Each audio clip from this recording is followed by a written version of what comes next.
कृषी मंत्री माणिकराव कोकाटे, अन्न आणि नागरी पुरवठा मंत्री धनंजय मुंडे आणि गृह राज्यमंत्री योगेश कदम हे तिन्ही मंत्री विरोधकांच्या निशाण्यावर असणार आहेत।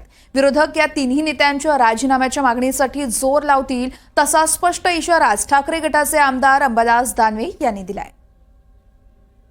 आज कृषी मंत्री जे आहे या राज्याचे, यांच्यावर माननीय न्यायालयाने दोष सिद्ध केलेला आहे।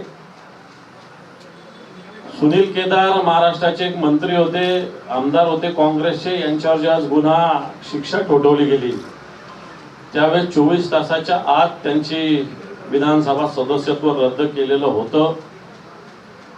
आणि देशाचा विचार केला तर राहुल गांधींना सुद्धा हाच न्याय भारतीय जनता पार्टीनं किंवा लोकसभेनं लावलेला होता।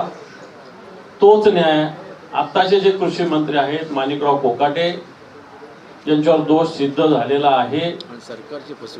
सरकारची फसवणूक केलेली आहे हे उघड आहे। आणि तेव्हा ज्याच्यावर दोष सिद्ध झालेला आहे अशा मंत्र्याला एक सेकंद सुद्धा या राज्याच्या मंत्रिमंडळात राहता कामा नये। त्याचं सदस्यत्व रद्द झालं पाहिजे आणि त्यांना मंत्रिपदावरून ताबडतोब काढलं पाहिजे। पण तो सरकार उजळ माथ्यानं हे मंत्री फिरतायत। त्याप्रमाणे माजी कृषी मंत्र्यांची तर वेगवेगळ्या गोष्टी सगळ्या समोर आलेल्या आहे। वेगळ्या पद्धतीनं बदल्या, वेगळ्या पद्धतीनं टेंडर्स, कशा पद्धतीनं शेतकऱ्यांना फसवायचं, या सगळ्या गोष्टी सुद्धा माजी कृषी मंत्र्याच्या समोर आलेल्या आहे। हे सगळं होत असताना राज्यातील गुन्हेगारी आत्ताशी जर बघितली तर त्याची स्थिती काय?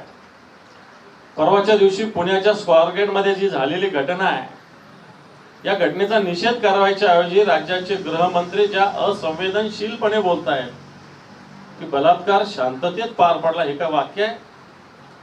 राज्याचा गृहमंत्री अशा पद्धतीनं जर बोलत असेल तर अशा मंत्र्यांशी, मला असं वाटतं अशा मंत्र्यांना या मंत्रिमंडळात राहायचा कोणताही अधिकार नाही। इतकी असंवेदनशीलता मंत्री जर दाखवत असतील तर मला असं वाटतं जर आपण या सगळ्या गोष्टी विरोधी पक्षाला एवढा संवाद भूमिका घेत असाल तर मला असं वाटतं या अशा गृहमंत्र्याला मंत्रिमंडळात राहायचा कोणताही अधिकार नाही।